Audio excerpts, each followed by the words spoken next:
Magandang gabi. Maraming salamat sa imbitasyon.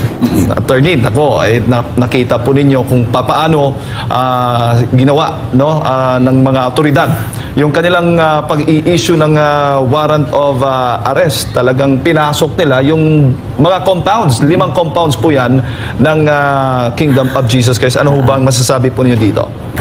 Umpisa natin sa kung ano yung legal. Okay.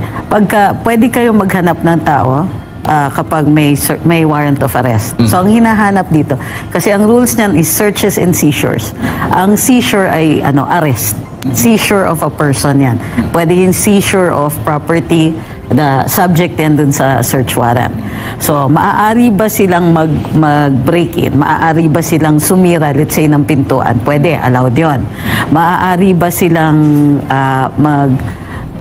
dumating na marami sila. Sinasabi ng Korte Suprema, reasonable use of force yan. So ang tanong dito ay reasonable ba ito? Bukod pa dyan, hindi maliwanag kung ganong katagal pwedeng i-effect ang isang warrant of arrest. Kasi nag-aalala ko dito, okay, valid yung warrant of arrest. Okay, may probable cause, dumaan sa hukuman. Ang nagsuserve tamang autoridad, mga PNP yan. So first, controversy, kailangan ba ganyang kadami? So titignan din natin yung rules mismo ng PNP kung ano ang kanilang governing guidelines kung kailan gagamit ng ganyang kadami at saka ganyang klaseng armas. Pang-apat, ganong katagal? Kasi kanina madaling araw, nung dumating sila dyan, eventually pinapasok sila para supposedly hanapin yung mga subject ng warrant of arrest. Pero hanggang ngayon, nandyan pa rin sila. So, ganong katagal ini-effect ang warrant of arrest? Kung hindi pa nila nakikita, dapat minimum kasi yung mga warrant of arrest at saka search warrant, ito ay incursions into the privacy of homes and other establishments. So, ito ay panandaliang pagsususpindi ng karapatan para sa privacy. Binibigay ito dahil may mas malaking public interest na involved. Mahanap ang isa o ilang mga tao para managot sa hukuman, sa harap ng batas. So, ngayon, ang tanong is, hanggang kailan yan? Kasi dapat reasonable lang. Kung hindi ninyo nahanap, bakit nandyan pa rin kayo? Wala naman nakalagay sa warrant of arrest na pwedeng 1 linggo kayong nandyan. O how many hours is reasonable. Pangatlong kontrobersiya. Kapag sinabi mo may aarestuin ka, a-identify mo yung lugar. Ngayon, kung titignan ninyo, yung lugar na ito ay isang malaking area at maraming mga tirahan. So usually, ang warrant of arrest, i-identify mo yung tirahan at kailangan specific. Pag tinitingnan mo yung warrant of arrest, nakalagay lang doon sa lugar nila, tapos parang yung area ang naka-identify. Hindi nga yung compound doon sa iba. Parang hindi siya ganong ka-specific. Pwedeng i-argue o maaari kasing depensa dito is dapat ini-specify kung anong bahay sa loob ng compound. Hindi pwedeng blanket na kahit saan dyan, pwede ninyong i-search. Reasonable yung standard na ginagamit dito. So, ang nakikita ko kasi dito is parang medyo tinutulak nila masyado yung boundaries na sineset ng batas. Oo, ay malinaw yan, attorney. Dahil nga, kung ganun, normal na yung mga missionary workers na nakikita po ninyo, ganyan ang magiging reaction. Lalo na't hindi dumaan sa due process. Baga, bigla lang talagang presahan, naglagay ng hagdanan, o papasok, pilit na papasok doon sa area na wala man lang pasintabi, papasok po kami. Walang ganon. Walang ganon? Oo. Okay, so bagong fact yan sa akin. So dapat nga, normal yan, kakatok ka, tapos ipipresenta ninyo yung warrant of arrest. Pagka binawal sila, and then yun magkaka-issue at nasa panig tayo ng pulisya dyan. Tama sila. Pero dito, yung basta papasukin nyo, kailangan kasi yung standard dito, reasonableness. Kung sa tingin, kung papapasukin naman pala sila, ano yung purpose na either puwersahin nila o pumasok silang parang magnanakaw. So, ang kailangan dyan, anong reason na mabibigay nila para sabihin, kinailangan nilang gawin yon? Di ba, wala namang tumututol eh. Kaya umaalma yung mga tao, nakikita natin, madaling araw, ang daming galit, ang daming nagre-reklamo, at saka ayaw na silang papasukin kasi may attempt na pasukin sila nang walang pasintabi at walang pagsasabi. So normally pa ngayon, dapat kasama mo yung barangay, kasama mo ibang witnesses. Pero hindi natin nakikita yan dito. Walang dokumentong ipinakita muna bago sila pumasok doon. At isa pa, normal ba na madaling araw, mga alas 4, ganun, isi-serve yung warrant of arrest? Actually, pwede po yan. Pwede. Kasi ang nakalagay sa warrant, any time of the day or night. Ang standard dito ay reasonableness. So, maintindihan natin kung gusto nilang manggulat. Kasi nga, naghahanap sila ng potential fugitive. Kahit alam natin na hindi pa fugitive yan until ma-serve yung warrant. So, pero dito, sige, understandable yan. Kasi ganun naman talaga ang style nila. Kumbaga, kung yung mga katulad namin, nasanay sa, nagre-react kami sa mga ganito, alam ko na maraming instances na ganun talaga, magsaserve ka alas 4, alas 5, kasi ilalagay talaga ng judge any time of the day or night. Yung search warrant, yun yung reasonable hours. So, dito, warrant of arrest ito. So, maintindihan natin na gano'n. Pero again, ang issue ko dyan, ba't ang tagal? Oo. And para masundan lang na ating mga kababayan, questionable yung dami at yung mga dalang armas na mga pulis na nagpunta dyan sa mga compounds. Ano yung rule? Yes. Tinanong ko yan, ano yung rule sa SAF? Bakit sila magdadala ng mahabang baril? Bakit sila yung tatawagin? Ibig sabihin, meron silang information na meron din kasi makakatapat sila doon o potential na makakatapat sila na may mahahabang armas din. O kaya may mga armas that would be potentially life-threatening doon sa mga nagsiserve ng warrant of arrest. So, in this case, ang problema yata, sinurrender na ang firearms, ano? Yes, bago kong nangyan raid na yan ng mga otoridad, voluntary ay ipinagkatiwala na sa mga otoridad yung mga armas kung meron man ang Kingdom of Jesus Christ, lalo na si Pastor Kibuloy, para maiwasan yung mga issue nga na baka violente, baka manggulo, ganon. At saka matagal na sila pa yung gumawa ng issue na yun. Di ba inilabas yung balita na di umano'y may mga armas. Normal yun para dun sa mga, let's say, corporations na malalaki kasi sila mismo nag-hire ng sarili nilang security at in some instances, kahit may contracted security kayo, mas mura pag baril ninyo yung ginagamit, baril ng korporasyon.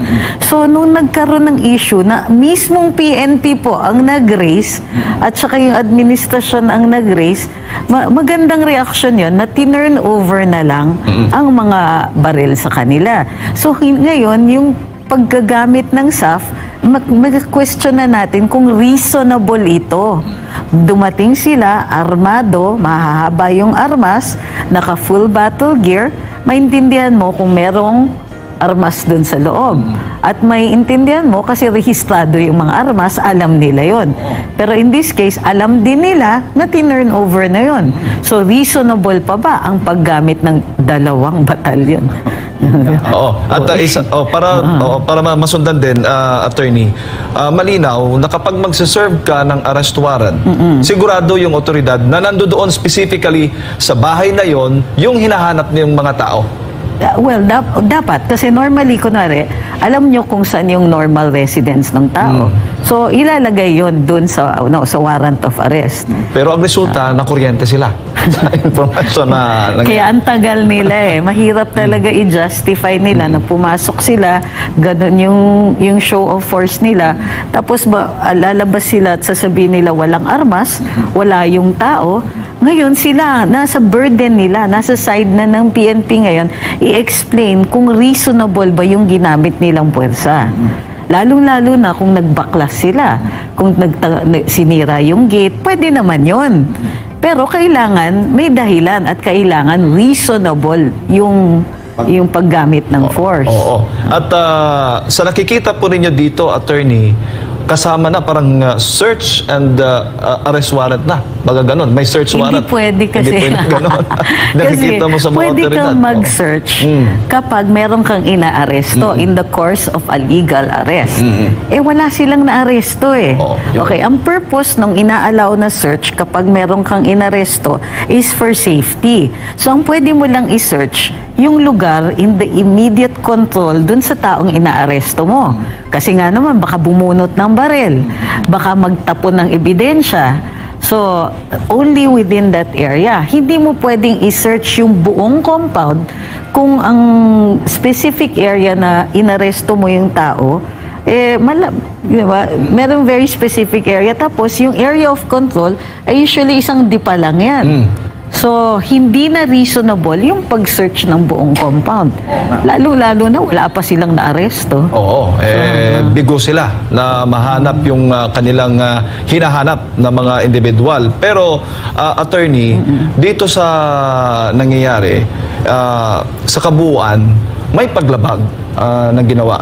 May paglabag sa batas itong ginawang paglusob nga ng mga otoridad dyan sa mga compound ng Kingdom of Jesus Christ. Well, may basis para magreklamo ang mga tao dun sa loob ng compound.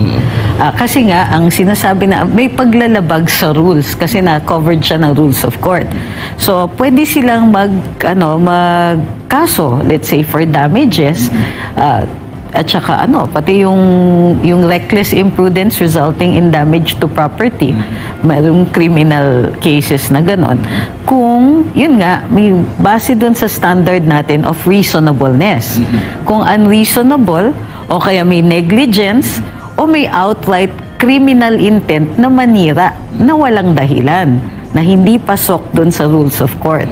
Linawin lang din natin para sa mga kababayan natin dahil yun nga, may nakikita tayong nagkaroon ng gulo, mga alas 4 ng umaga po yan nangyari dahil nga doon sa na bigla lang, no? Nakita ng mga missionary workers that time kasi magdadasal na sila alas 4 po ng umaga po yan. Biglang may mula sa operatiba nakita doon sa may gate. So doon nagtakbuhan lahat at nagkaroon nga ng gulo dahil pumasok na yung naglagay ng mga hagdanan at meron din na gustong sirain. May truck silang dala, sisirain yung gate 1 po doon sa may compound ng KOJC. So normal na yung reaksyon ng mga tao doon talagang manlaban at nagkaroon nga ng parang water cannon din doon sa mga operatiba dahil nagpupumilit silang pumasok doon sa area. Oo, so yung use ng ganyan, hindi muna nila in-exhaust yung ibang mga paraan.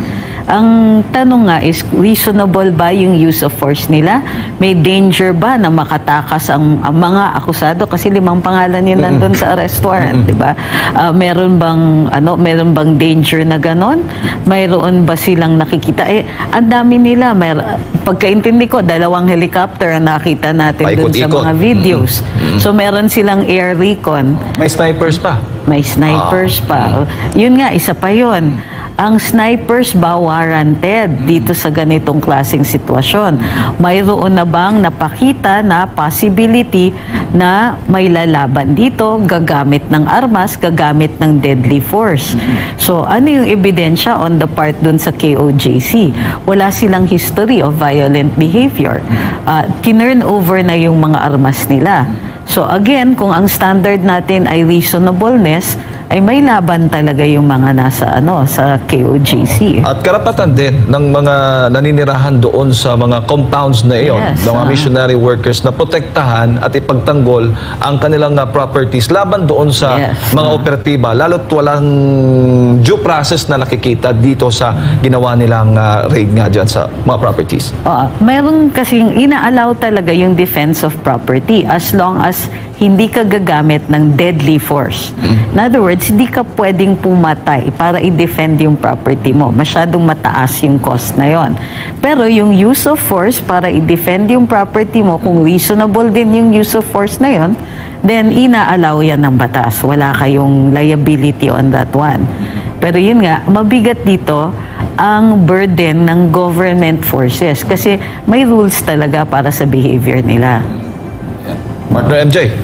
Ma'am, susugan ko lang yung sa property at nandito na tayo sa pakasanang property. Possible, ma'am, na ma-seize yung property ng KOJC na hindi mababawi, hindi na magamit, at mawalan po ng tirahan yung mga manggagawa doon? Medyo malabo yun kasi sa rules of court at saka dun sa sa ating criminal laws, kung ito ay fruits of the crime or instruments of the crime. Ngayon, kung titignan natin dito, human trafficking ang or parang may SA dito na involved, di ba? Yan yung mga charges. So medyo it's a stretch kung sasabihin nila ay instrumento yung lugar, yung property, para makomit yung crime. Hindi ko pa nakikita na may kasong ganon. Usually, pag kunwari, instruments of the crime, sa drug use yan, o yung mga pipettes, yung mga pangluto, yung mga ganyan. Yan, instruments of the crime yan. Pero, in cases like this, parang malabo. Parang hindi ko nakikita kung paano siya mai-involve. Pero ma'am, for the sake of conversation, Okay. halimbawa po at naghulog ng, halimbawa lang for example lang, naghulog po ng ebidensya doon sa Kingdom. Yun. May bala, may drugs na nakita. Yun. I understand reasonable yung ganitong klaseng suspicion dahil sa pangyayari kanina. So kung mayroon ganyan, merong laban yung mga tao sa loob, meron silang defense doon sa sa planting. Kasi may presence, may explain nyo na may presence, merong possibility. Ang kailangan nyo lang dito is, well, of course, circumstantial, pero meron kang eyewitness accounts and all that na itong mga taon to, sila yung nandun at the time. So, kumbaga, yung certainty of who has control of the area para magkaroon ng pagtatanim, mawawala dun sa mga taong nag-a-allege na na may krimen involved. So by that point, masasabi po ba natin na inadmissible in court yung mga evidence? Kasi may nabasa ko, paborito ko tong katagan ni Attorney Mark Tolentino, yung fruit of the poisonous tree. Ganun mga... Pag illegal search yan, illegal yung arrest. Well, dalawa nga yan. It's either fruit of the poison tree or fruit of the poisonous tree. So, yun po ay yung pagkukuha ka ng ebidensya nang hindi naaangkop dun sa rules. Halimbawa, wiretapping, fruit of the poisonous tree yun. Kasi gumawa ka ng krimen para makuha yun at saka maliwanag na hindi admissible yung ebidensya na yun. So, kung kunwari, mali yung search, nagkaroon kayo ng search, illegal yung search ninyo. Fruit of the poisonous tree, lahat ng makukuha mong ebidensya doon. Hindi mo yan ngayon mapipresenta as proof or as evidence para doon sa krimen na ina-allege ninyo. So kung kunwari, illegal yung search, tapos sasabihin ninyo, aha, may bala. Oy. Tanim bala. Which was happened ba kanina? Manangyayari siya sa Prayer Mountain. Sa Prayer Mountain. Oo, na. So, ayon dun sa balita nga, may mga pumasok na mga alagad ng batas, tapos may nahulog na shell casings o ammunition, may bala mismo. So, may nakakita at ipinoint out yon.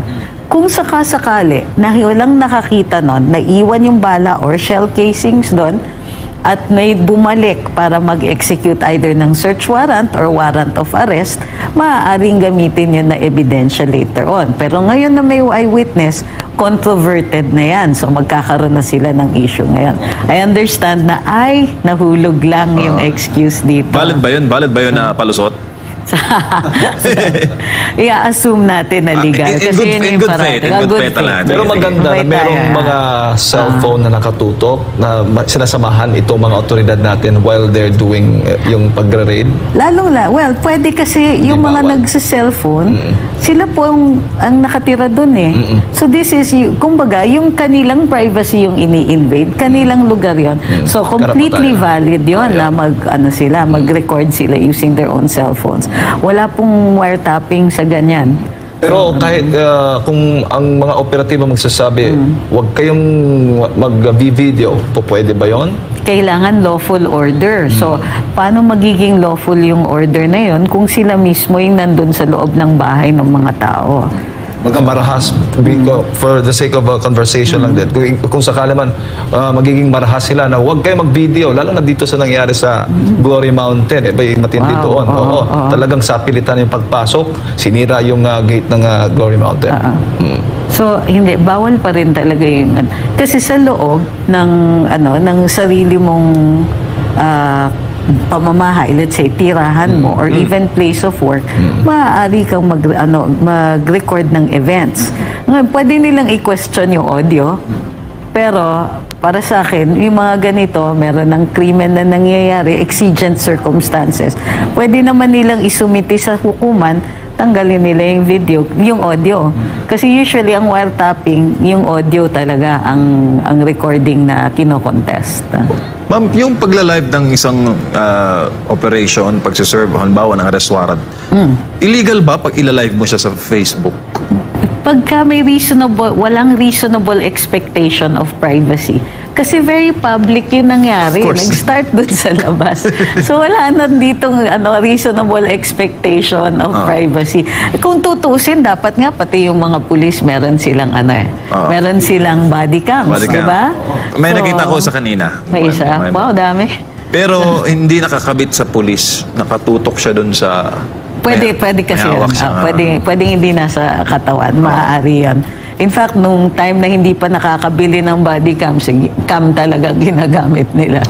So, pwede naman yan. So, kung sila nagre-record, yan, wala nang reasonable expectation of privacy, pwede ka na rin. Kung sila may audio, edi ikaw din, pwede ka na rin may audio. So, wala nang pareho na kayo. May waiver na yun.